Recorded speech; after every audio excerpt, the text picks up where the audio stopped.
With your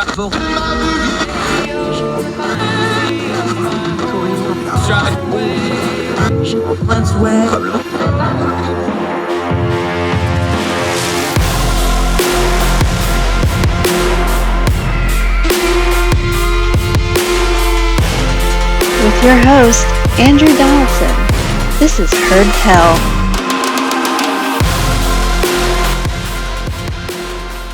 Welcome back to Heard Tell. Okay, this is a topic that I've been wanting to get into on this program for a long time. It's just a matter of trying to find the right entry point because everybody's met that person. They get super passionate about something that's really, really important and they blast you with the passion. And you're like, okay, that's just, I don't want to do that with this because it's way too important. And yes, this is West Virginia we're going to talk about, but this has applicable principles and problems that will go to any state you want to find anywhere. Kelly Caseman's with me. She's from Think Kids, West Virginia. We're going to talk about the CPS system in West Virginia, a big problem for a long time. Kelly, thank you so much for the time. Really appreciate you. Thanks for having me. Okay, one of our core principles on this program is things don't happen in a vacuum. They happen in a sequence. How do we get below the noise in the headlines and find out what's going on? CPS, DHHR, which runs CPS in the state of West Virginia. This is not a one headline, three headline, 1 year. This is decades of bad management, of unaccountability, of not having transparency. There's bureaucratic problems. There's legal problems. This has been a mess for a very long time. We need to frame this as that first and not just go trying to fix one problem at a time, don't we? We do. We, in many ways, should have seen this coming. We're a state with high poverty. We're a state with, high prevalence of diseases of despair. And then we had the opioid epidemic unfold. And when that happened, we saw just a surge of kids entering Child Protective Services, or CPS. And we didn't respond quickly, and we still are kind of chasing our tails, trying to find a way to address the number of kids who are in unsafe situations, and it has exploded. And, for the last couple of years, our state legislature has attempted to respond to it, but it's been very piecemeal. It's been with very specific small legislation that's not going to get us where we need to go. Yeah, and anecdotally, I remember being home a couple of years ago for a funeral, and I was sitting with somebody I grew up with who's now a judge in, southern West Virginia. And he just looked at me and went, first case is the dad and drugs. The next case is the mom and the drugs. And then the third case is, what do I do with the kids? And he just looks at it, she's like, what am I supposed to do? We're going to do a lot of beating up on the system here.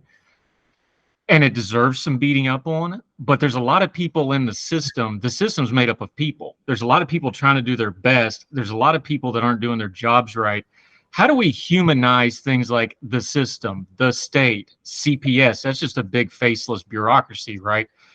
We have a human problem here, right? Where we just don't humanize this enough and get to it on that level. Is that a fair way to put this? I completely agree. I think that the way this narrative has unfolded in the public discourse has been very much on the system and not on the families.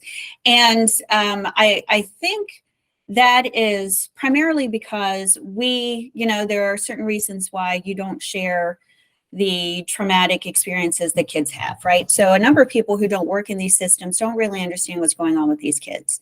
And so when you have like a story that kind of has brought it to the prominence now of a couple of kids who were found living in a and essentially in a barn with no running water, no bathroom, deprived of basic necessities, people start to get a taste of what's really kind of the extreme of what's going on here. And then because of confidentiality, you don't interview the kids, you don't speak to the kids. And then the focus really goes on broken systems, which what we're talking about today is Child Protective Services. But we're seeing, because of the drug epidemic, we're seeing a lot of broken systems: public education, healthcare, juvenile justice system, and as you just referenced, the court system. And so instead of us looking at the people who are trying to do this work on the ground level, we're not interviewing them. We're not talking to them. You know, the system doesn't want their CPS workers doing interviews, for example. So it's very hard to articulate on the ground level what needs to happen to ensure that these kids are safe. And so the system itself is very self-protective. And I think that's probably the first step that needs to happen, is instead of us saying, well, you know, shrugging and saying the system is doing its best, there's nothing we can do about the prevalence of addiction, we need to be saying what we're doing isn't working. And so we need to pivot and look at a better strategic plan. Yeah, Kelly Caseman, thank kids joining us. Here, you just mentioned it. The feeders to the system is something that we can address pretty easily, because most people have had some kind of contact with those feeders. You can't use a judicial system to fix the education system, but that's what happens because we're not dealing with the educational issues. The legislature can't fix parenting, although it likes to think it can, and they run on that, but they really can't. The feeder problems, you just mentioned it, traumatized kids do traumatized things. You have an opioid epidemic. Well, if you traumatize a bunch of kids, you've increased their chances of having opioid epidemic. You've increased their chances of winding up in the judicial system. How do we deal about the feeders to the system, the broken homes, things like that? Because you can't just say the system, because you've got these stats and we've been looking at them. The CPS is chronically understaffed. They're chronically underpaid. It's a really, really hard job for the caseworker level. The feeder system is where this needs to be attacked, but that's the thing that people seem to want to deal with the least, because that's the messy end of this. I completely agree. I think that we have narrowed our focus too closely on the systems. If you focus on the system too much, all you're going to do is create a bigger system. So we need more CPS workers, but more importantly, we need to find ways to keep kids and families from being introduced to these systems in the first place. So you want to keep these kids out of the courts, you want to keep them out of CPS, you want to keep them out of foster care. And so we really need to be focusing on prevention. We need to be focusing on parent engagement on that local level. You know, I think that you would agree. You grew up, you're born and raised West Virginia, as am I. And there was a time when when I was growing up, that communities were more tightly engaged. So, you know, I always say when I got in trouble in town, by the time I got home, somebody had called my parents and told them what I was up to. Now we have kids who are incredibly isolated. And I think that one of the things that we need to do, particularly with opioid settlement funding, is to funnel that money and ensure that it makes it to the community level and is specific for kids, so they have that one trusted adult that they can talk to. I think that's a great place to start. Yeah, Kelly Caseman joining us. You mentioned the school system. We now have problems with abuse in the school system, though. We have this terrible story of the teacher duct taping children. Look, my mom was a special educator. Both my parents were career educators in West Virginia, retired teachers. My mom was a special educator starting in the late 60s. They were the pioneers of this stuff, the stuff they had to go through just to get a classroom space. The education system is supposed to be the safe place for children, especially children coming from bad homes. That's supposed to be where they can get a decent meal and some attention and some love and whatever. But we can't even get that part of the right. So much of the reporting system is supposed to go through the education system, because they see those kids more than just about anybody else, especially school-age children. The education component and their relationship with the CPS system, that's a broken relationship on a couple levels, and that's a force multiplier to the bad in this, both the CPS system and the education system, isn't it? It is. You know, a couple of years ago, we held a focus group with school staff, school-based health center staff, and CPS workers. And it was clear to me, and this was just in one county, and as you know, in West Virginia, everything really happens on the county level when it comes to public education. And so we were trying to find a way to better communicate between CPS and school staff and the healthcare staff. And there was a lot of animosity there. One of the recommendations we make at Think Kids to try and address child maltreatment is that we really need, on the governor's level, a cabinet staffer who oversees develops a strategic plan and oversees child maltreatment. So there can be someone overseeing all these systems and can force collaboration. And so this animosity between CPS and school staff on the local level, somebody has to say, enough. You have to collaborate for the sake of the kids. And when that doesn't happen, you'll hear many teachers say, I called CPS repeatedly and no one ever gets back to me. And that should be unacceptable. That is a problem that we've seen bubbling up for many years now, and that definitely needs addressed.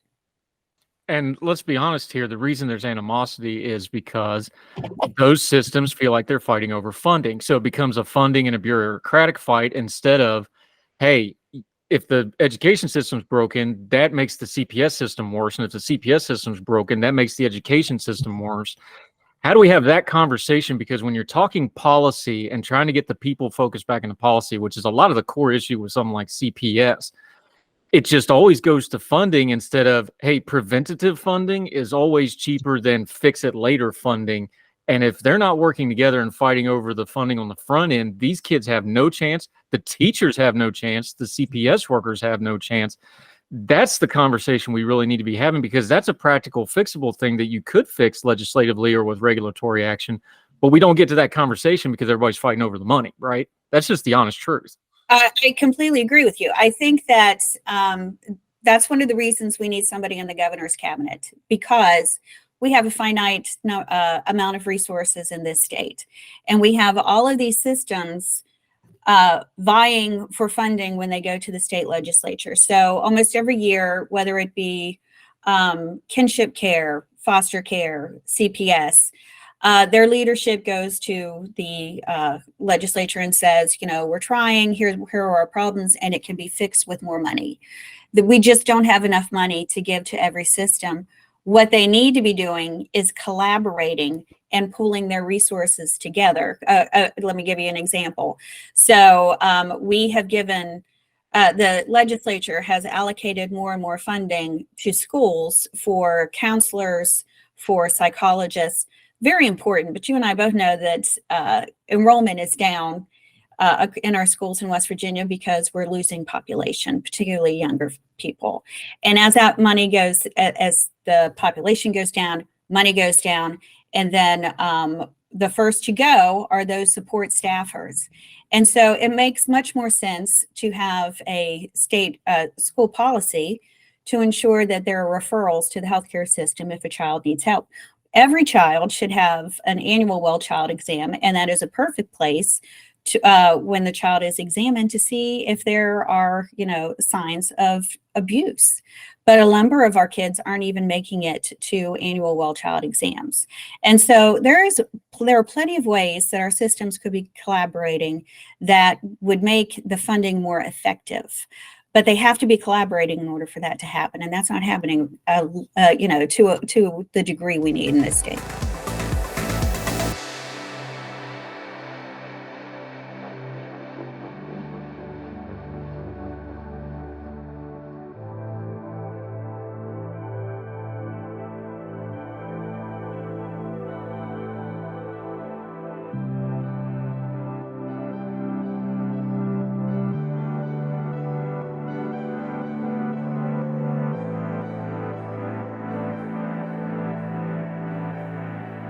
Yeah, Kelly Caseman joining us, thinkkidswestvirginia.org.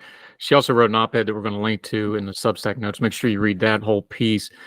One thing you're talking about there is, and what's missing on some of this, and you've been talking about this in social media and your writing, is there's a big accountability problem here, because we know the hard way. Money alone doesn't fix it, doesn't fix education, doesn't fix poverty, doesn't fix CPS, because you got to have accountability where the money goes and did it get used for what it's supposed to get used for.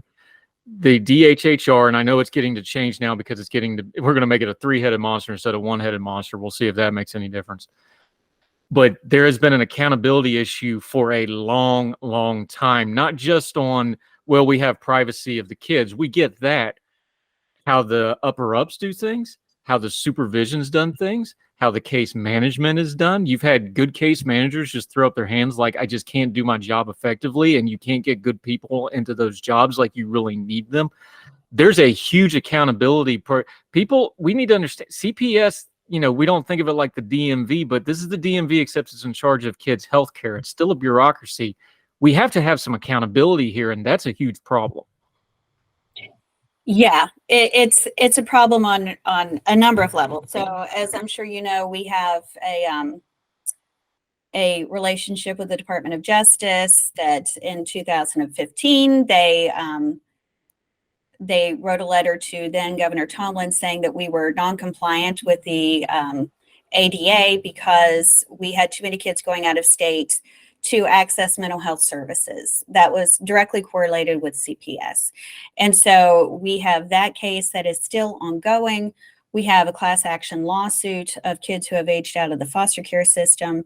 And so there are many things at play that make our state system less willing to share that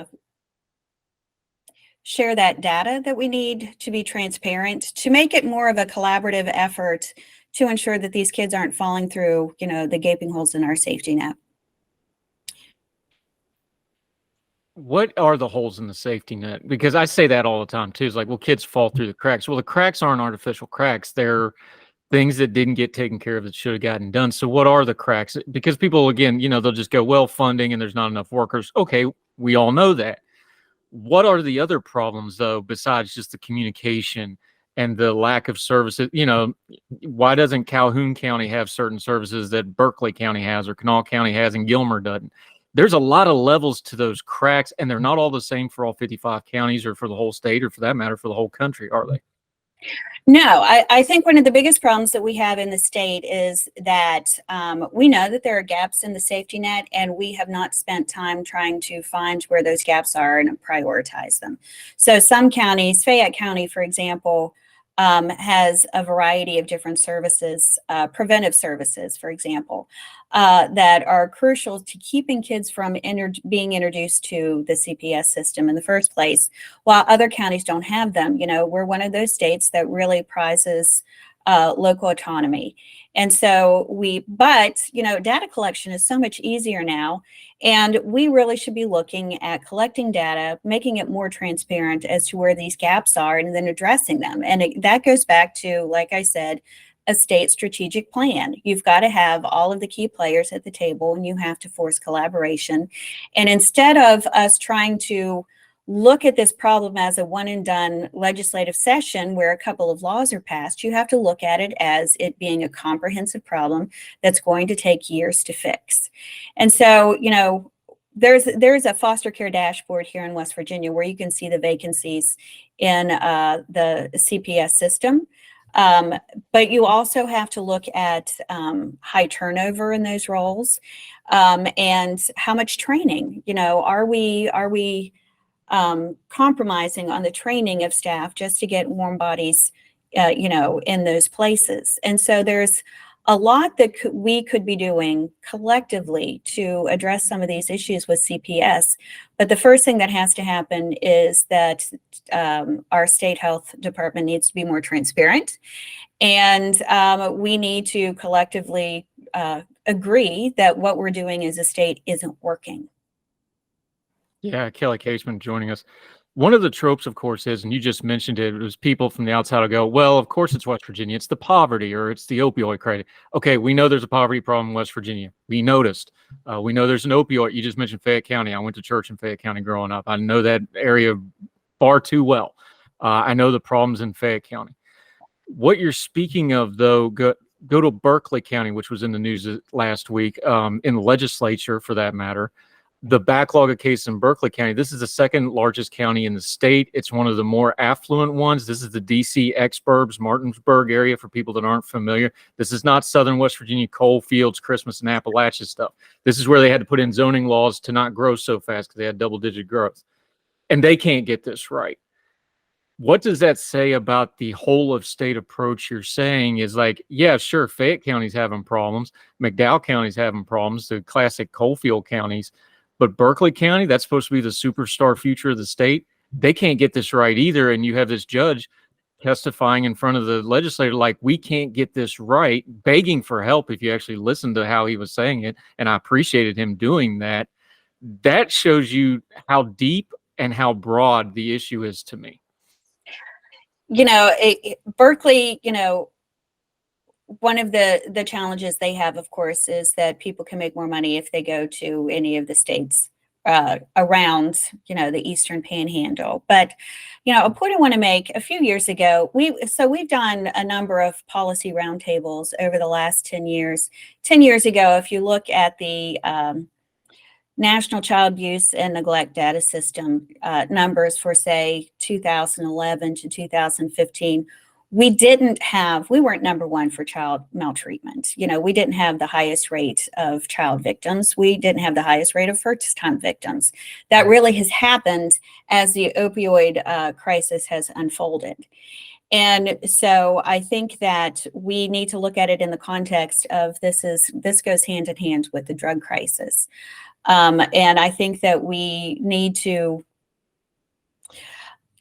look at the opioid settlement funding on that community level and see how we can plug that funding in to address some of these issues. But back to the point of funding, I really worry that this kind of drumbeat for more funding, and that when there's no accountability, it is just going to be throwing funding at the wall to see what sticks when you don't have a plan in place. And that is the biggest problem that we have, is we're not collectively working for a plan and then to look at the evaluation. So we're not coming at this with real strategy. We're kind of coming at this with throwing our hands in the air and saying, this is unwinnable unless we get more money. The money's not coming other than the opioid settlement funding. So where do we go from there?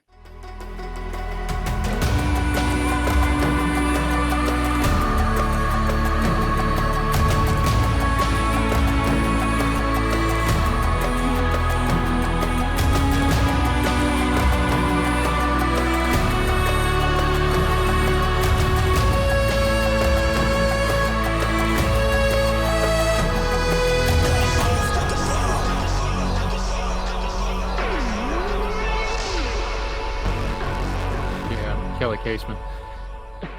You brought up the opioid. I've done media for the last few years since I've been publicly writing and doing media stuff. And I always bring up when people talk about the opioid crisis, like, yeah, the opioid crisis is terrible, but it also revealed a lot of cracks that were already there. West Virginia state government has not been super functional for pretty much ever, frankly. The opioid crisis revealed problems that were already there with poverty, with the declining demographics, with the state government, with the allocation of services, with, some of the generational trauma in West Virginia, especially places like the coal fields.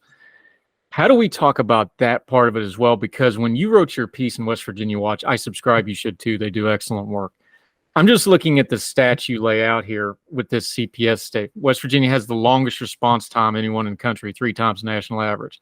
Highest rate of children who receive an investigative or alternative response, 3 times the national average.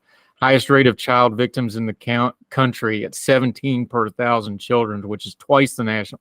And then you ask the questions, this is all Googleable. Why didn't anybody know it? Well, because we're numb to statistics, right? Right. Put the personal face on that compared to what we were just talking about. Because if you're going to have a leadership approach and a people approach, it can't just be the stats, because people's eyes just roll in the back of their heads, millions of dollars, billions of dollars, thousands of kids. How do you put a face on that stat to get back that empathy you were writing about in your piece that we've lost because it just kind of goes over our heads and we just don't hear it anymore? So I think one of the important things that we need to be doing is having community meetings and then allow people to come up and share their stories, because we don't, unless it's this egregious story like, the Browning story, kind of these egregious stories that make national headlines. People don't know what's going on. Let me give you an example that I had referenced before. We've held these roundtables around the state, and probably about 7 years ago, 5 to 7 years ago, we had a principal from Boone County who came up to the microphone and in tears and said, she was an elementary school principal, and she said, we're having kids who are coming into our school, starting kindergarten, who are not potty trained and are nonverbal. So she said, we don't have the services for them, and we're probably going to pass them on to first grade because we know that there's a handful of kids who are going to be coming in behind them. And she was begging for help. You know, that is powerful. That's the sort of thing that we need to hear as a community to force change on the state level. But those stories really stay squelched for a variety of reasons. I've heard from a number of people who have interacted with CPS who are afraid to share their stories publicly because they're afraid of retaliation from the system. So I think that that's one of the first things that we need to keep in check, and that is retaliation from the systems that are, you know, concerns of people knowing too many of these terrible stories. But if we don't get these stories out, you know, we have to have the community, you know, kind of the public will to force change.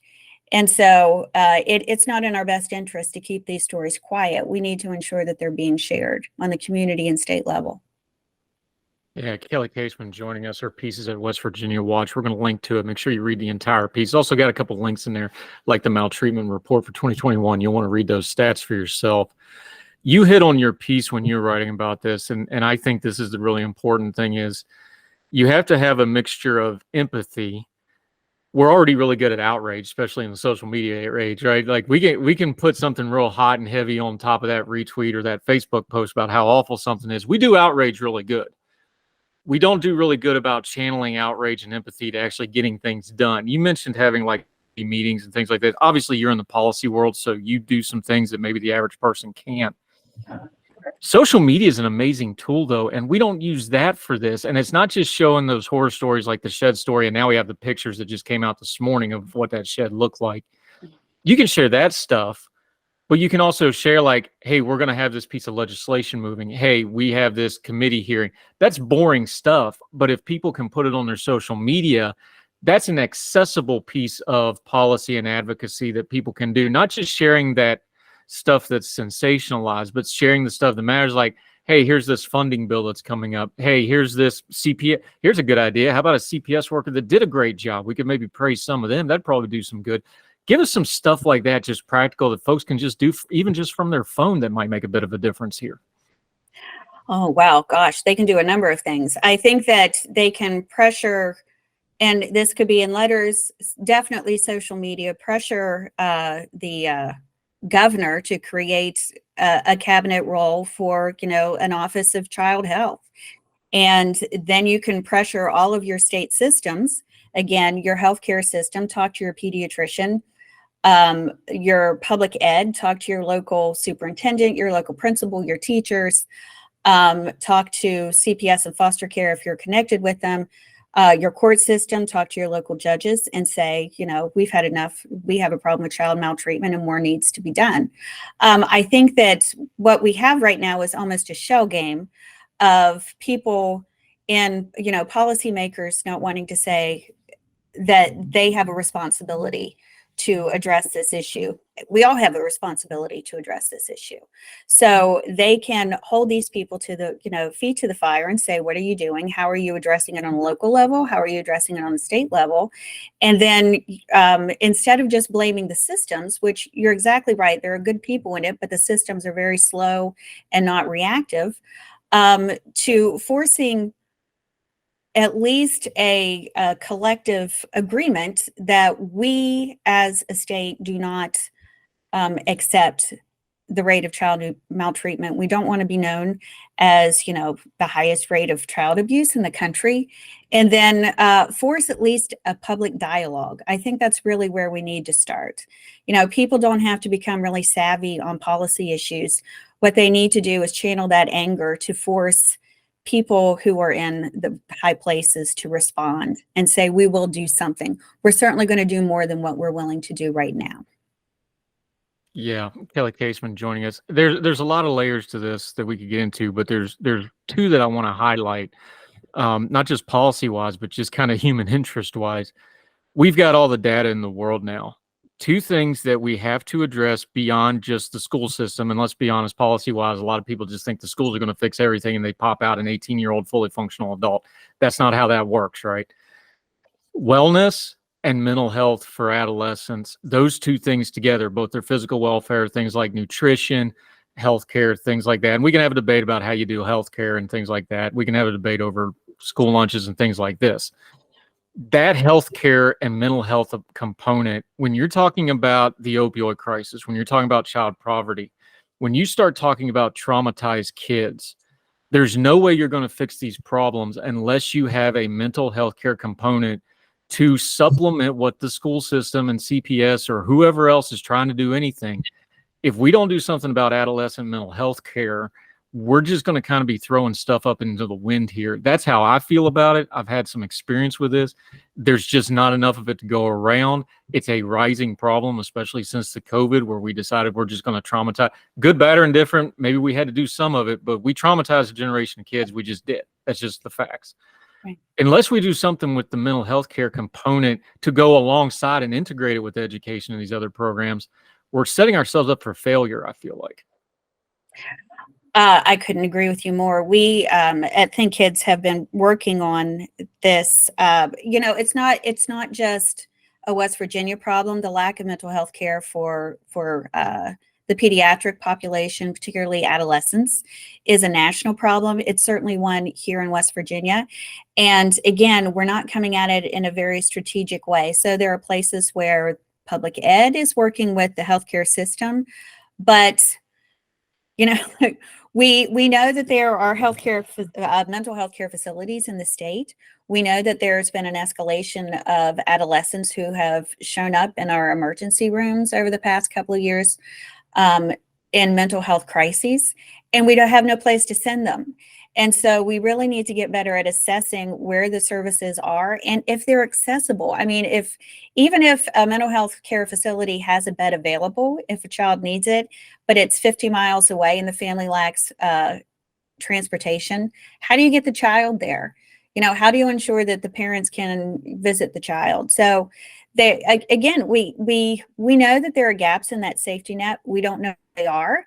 And we should be having more conversations about this lack. We should be talking about the assessing services. We should be looking at full continuum of care. And then we should be prioritizing and addressing them collectively, not just the system, but communities as well. Because, I'll go back to Fayette County. Different counties have different priorities, and some counties really do prioritize. They recognize that our communities have deteriorated because of the drug epidemic, and they've tried to respond. And they've got some really good things going on, like the ICE model. I don't know if you know about that, but it's if that can be replicated. But the problem is we're not having these dialogues of what's working on that community level so they can be replicated in places around the state. Yeah. And there's different ways to do it too. You mentioned Fayette County's done this. Nicholas County did this about a year ago. They started trying to integrate drug rehab and the CPS system with the probationary system. And the idea was, well, you put your family back as part of your probationary system and as part of getting your rehab done. And it's very small numbers. I think they had like 4, 5, 6 people graduate the program. But when you got, Somerville's 2,000 people, 5, 6 families, that's an impactful thing. So there's different things to do it, but there's got to be a will. And the biggest problem I've seen, I'm in my early 40s now, there's not a lot of consistency on these. You get a good program and it does okay for a year or two or a cycle 2 or a funding cycle, usually is what ends up happening legislatively. How do we get consistency? I know this all goes back to leadership, whether it's political leadership, community leadership, but consistency is so important on all of these matters, because when you're dealing with traumatized people with addiction issues, traumatized kids, the education system, that's a big problem. We don't have any consistency.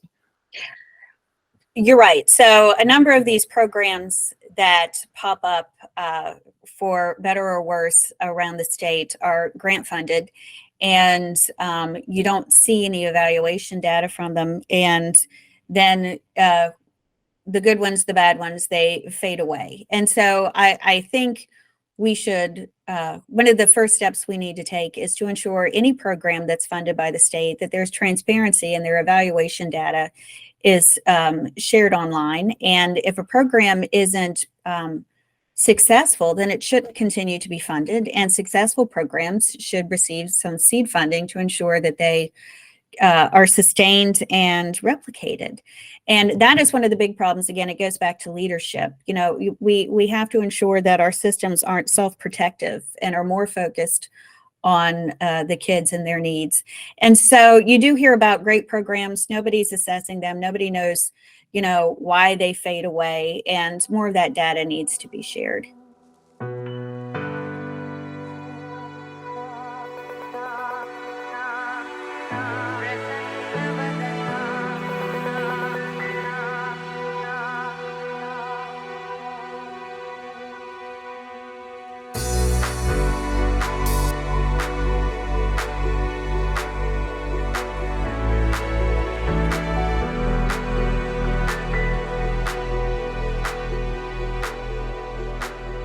Yeah, Kelly Caseman joining us. You ended your piece with something that I think is important. We are in an election season, which seems to be constant anymore. But you said every politician on the campaign trail should be asked, what are you going to do about child abuse and neglect victims?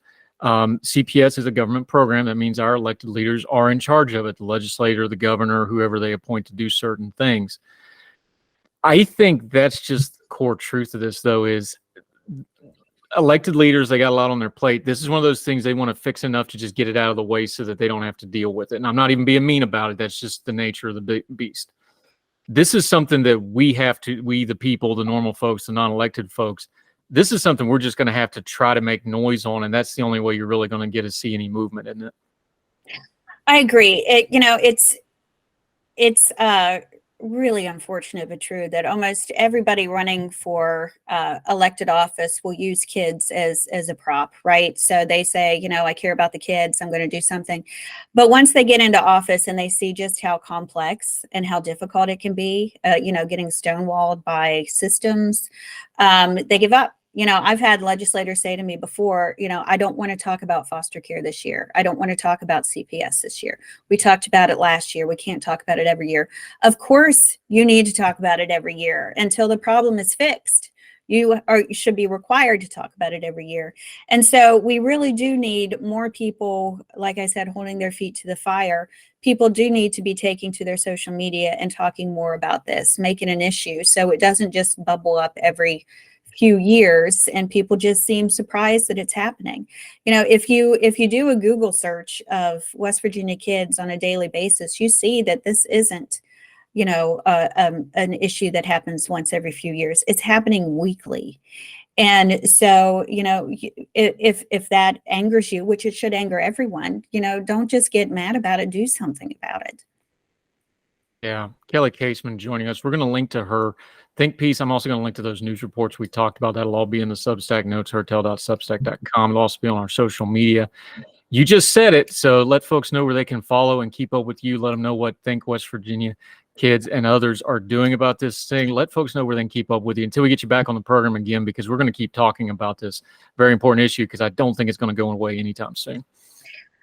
So our website is thinkkidswv.org. We're on Facebook, Instagram, Twitter, LinkedIn, and we have a monthly newsletter, and we recap all news articles around kids and kids' health in West Virginia in it. And I highly recommend that you subscribe to that newsletter, and then you can get a really good picture of what's going on with kids' health around the state. Be important too as we get ready to go do another legislative session too. They'll be updating on that thing. They also have other stuff on there like child hunger, mental health, things like this. There's a great piece in there about grandparents taking care of kids. We didn't have time to get into that, but it's a very important issue. Kelly Caseman, thank you so much for the time today. Really appreciate it, ma'am. Thank you, Andrew. Yes, ma'am.